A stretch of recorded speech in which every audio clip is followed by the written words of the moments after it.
कल्पना कीजिए एक ऐसी दुनिया जहां धन, शक्ति और रहस्य एक साथ जुड़कर एक भयानक जाल बुनते हैं। ये है जेफरी एप्स्टीन की कहानी। This is where Jeffrey Epstein served his sentence. That he can still shock is extraordinary. I won't stop fighting. I will never be silenced.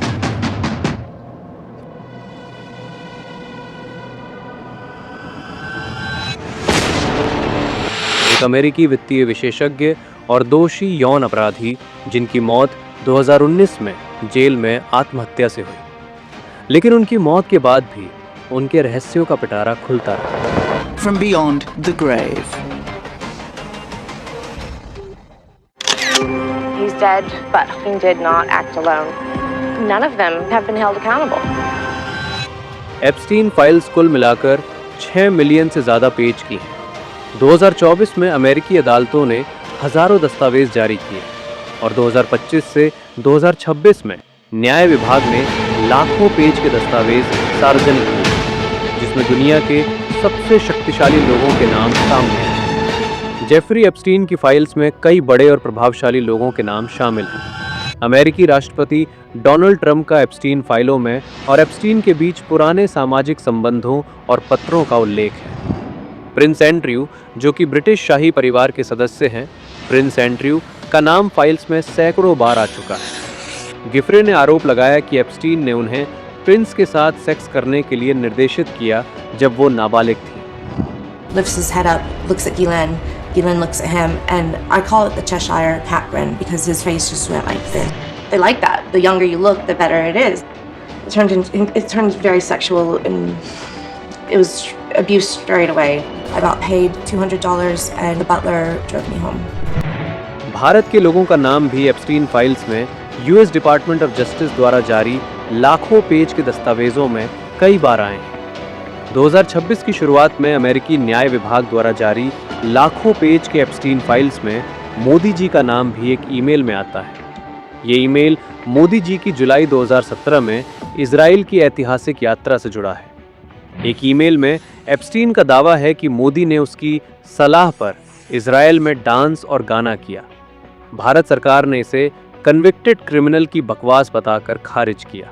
From an email message from the so-called Epstein files that has a reference to the Prime Minister and his visit to Israel. Beyond the fact of the Prime Minister's official visit to Israel in July 2017, the rest of the allusions in the email are little more than trashy ruminations by a convicted criminal which deserve to be dismissed with the utmost contempt. इस उल्लेख से भारत में विवाद हुआ। विपक्ष, कांग्रेस नेता राहुल गांधी और युवा ने विरोध प्रदर्शन किए। एक अदानी जी पर केस है यूनाइटेड स्टेट्स में। वो अदानी जी को टारगेट नहीं कर रहा है, वो नरेंद्र मोदी के फाइनेंशियल स्ट्रक्चर को टारगेट कर रहा है। एक वो है। दूसरा है एप्स्टाइन फाइल्स। एप्स्टाइन फाइल्स में अभी और माल है, वो अभी रिलीज नहीं हुआ है। इस दबाव में आकर एप्स्टाइन फाइल्स में जो पूरा देश जानना चाहता है, मगर अभी अमेरिका ने रिलीज नहीं किया है, जो अदानी जी पर केस है, जो एक्चुअली मोदी जी पर केस है, क्योंकि वो बीजेपी का फाइनेंशियल स्ट्रक्चर है, मोदी जी का फाइनेंशियल स्ट्रक्चर है। तो ये दो प्रेशर पॉइंट्स हैं। देश ये समझ ले कि प्रधानमंत्री कॉम्प्रोमाइज्ड है।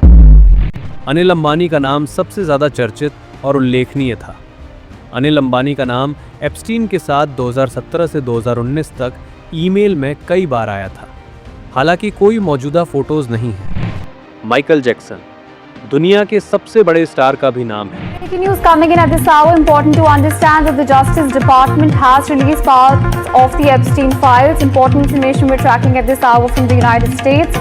In photos, Michael Jackson can also be seen alongside Jeffrey Epstein and ये नाम का लिस्ट खत्म ही नहीं होता है और अभी कितने नाम बाहर आएंगे कोई भी नहीं जानता। आइए जानते हैं कि कैसे हुई एप्स्टीन फाइल्स की शुरुआत। जेफरी एप्स्टीन का जन्म 1953 में ब्रुकलिन, न्यूयॉर्क में हुआ। वे एक मिडिल क्लास परिवार से था और स्कूल में गणित में तेज था। 1970 के दशक में वे डेल्टन स्कूल में टीचर बना, जहां वे अमीर परिवारों के संपर्क में आया। वहां से वे बेयर स्टर्न्स बैंक में काम करने लगा और जल्दी ही मिलियनेयर बन गया। एप्स्टीन ने न्यूयॉर्क में एक लग्जरी टाउन हाउस और कैरिबियन में प्राइवेट आइलैंड खरीदा। यही जगह इसके अपराधों का केंद्र बना। इसी आइलैंड से शुरू हुआ अब तक का सबसे गंदा काम। 2002 से 2005 के बीच एप्स्टीन पर आरोप लगे कि उन्होंने न्यूयॉर्क और पाम बीच में अपने घरों पर दर्जनों नाबालिग लड़कियों का यौन शोषण किया। वे उन्हें मालिश के बहाने बुलाते थे और पैसे देकर यौन संबंध बनाते थे। एप्स्टीन का नेटवर्क राजनेताओं, सेलिब्रिटीज और व्यापारियों से भरा था। फ्लोरिडा पुलिस ने जांच शुरू की जब एक 14 साल की लड़की के परिवार ने शिकायत की कि एप्स्टीन ने उसके साथ छेड़छाड़ की और मालिश के लिए पैसे दिए। पुलिस ने कई लड़कियों से पूछताछ की जिन्होंने समान आरोप लगाए। एप्स्टीन को सेक्स ट्रैफिकिंग ऑफ माइनर्स और साजिश के आरोप में गिरफ्तार किया। एप्स्टीन जेल में बंद रहा, लेकिन अगस्त 2019 में अपनी कोठरी में कथित आत्महत्या कर ली।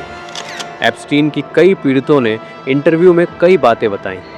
वर्जीनिया गिफ्रे एप्स्टीन की एक प्रमुख पीड़ित थी, जो 2015 में उन्होंने मैक्सवेल के खिलाफ मुकदमा दायर किया, जिससे ये दस्तावेज सामने आए। गिफ्रे का आरोप है कि जब वो 17 साल की थी तो एप्स्टीन ने उन्हें ट्रैफिक किया और शक्तिशाली पुरुषों के साथ संबंध बनाने के लिए मजबूर किया।